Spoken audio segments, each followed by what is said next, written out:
आज हम एक ऐसी कहानी को समझने वाले हैं जो कानूनी इतिहास और मानवीय गरिमा के सवालों से बहुत गहराई से जुड़ी हुई है। ये कहानी है हरीश राणा की। अब ये मामला इतना अहम क्यों है? वो इसलिए क्योंकि हरीश राणा भारत के पहले ऐसे इंसान बने जिन्हें पैसिव यूथनेशिया यानी निष्क्रिय इच्छा मृत्यु की इजाजत दी गई। तो चलिए इस पूरे मामले को ठीक से समझते हैं। तारीख थी 11 मार्च 2026। इस दिन सुप्रीम कोर्ट ने कह सकते हैं एक ऐतिहासिक फैसला सुनाया और फिर उसके ठीक 13 दिन बाद 24 मार्च को हरीश राणा ने दिल्ली के एम्स में अपनी आखिरी सांस ली। देखिए, ये कोई आम फैसला नहीं था। ये एक ऐसा फैसला था जिसने भारत में जिंदगी और मौत पर जो बहस चल रही थी उसे हमेशा हमेशा के लिए बदल दिया और सम्मान से जीने के अधिकार के साथ साथ सम्मान से मरने के अधिकार को भी एक तरह से स्थापित कर दिया।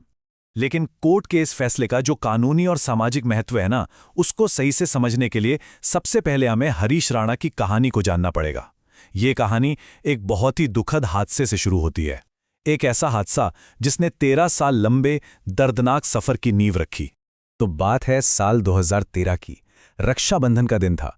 गाजियाबाद में एक पीजी की चौथी मंजिल से गिरने की वजह से हरीश को बहुत गंभीर दिमागी चोट आई और इसके बाद वो पूरे 13 साल तक एक तरह से कोमा जैसी हालत में ही रहे। फिर जैसा हमने देखा, 11 मार्च 2026 को सुप्रीम कोर्ट का वो ऐतिहासिक फैसला आया। पैसिव यूथनेशिया की अनुमति मिली।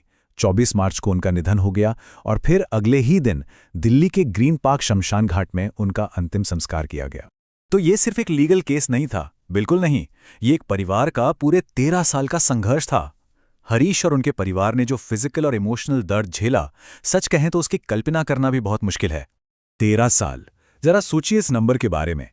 13 साल बिना किसी रिएक्शन के कोमा में। ये किसी भी परिवार के लिए एक कभी ना खत्म होने वाले इंतजार जैसा है ना? तो उनकी हालत कितनी सीरियस थी? उन्हें डायग्नोस किया गया था क्वाड्रिप्लेजिया। इसका मतलब क्या होता है? इसका मतलब है कि उनके हाथ और पैर दोनों ही पूरी तरह से बेजान हो चुके थे, काम नहीं कर रहे थे। वो पूरी तरह से बिस्तर पर थे और उन्हें 24 घंटे देखभाल की जरूरत पड़ती थी। और यही मेडिकल कंडीशन थी जो उनके परिवार की कानूनी लड़ाई का आधार बनी। और बस यहीं से ये मामला सिर्फ एक मेडिकल केस नहीं रह जाता, बल्कि उससे कहीं आगे बढ़ जाता है। उनके माता पिता ने सम्मान के साथ मरने के अधिकार के लिए एक लंबी लड़ाई लड़ी और उनकी इसी याचिका ने पूरे देश में एक बहुत बड़ी और जरूरी बहस छेड़ दी।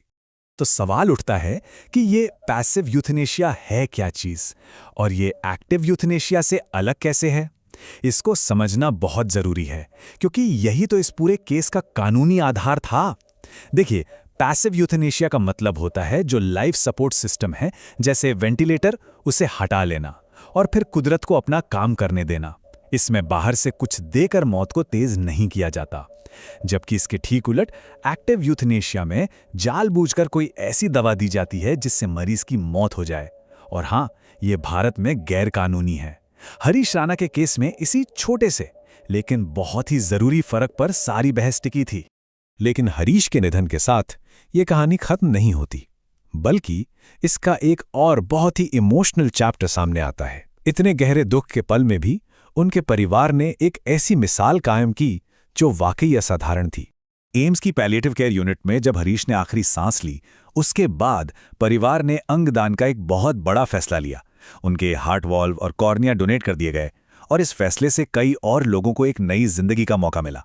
तो सोचिए, एक कहानी जो सिर्फ एक दुखद अंत पर खत्म हो सकती थी, वो उम्मीद और एक महान विरासत की कहानी बन गई। तो आखिर में हरीश राणा का ये पूरा मामला हमारे सामने एक बहुत गहरा सवाल छोड़ जाता है। सवाल ये कि मृत्यु में सम्मान का असल मतलब क्या होता है? जाहिर है इस सवाल का कोई आसान जवाब नहीं है, लेकिन ये हमें जिंदगी, मौत और इंसानियत की गरिमा जैसे सबसे बुनियादी पहलुओं पर सोचने के लिए यकीनन मजबूर करता है।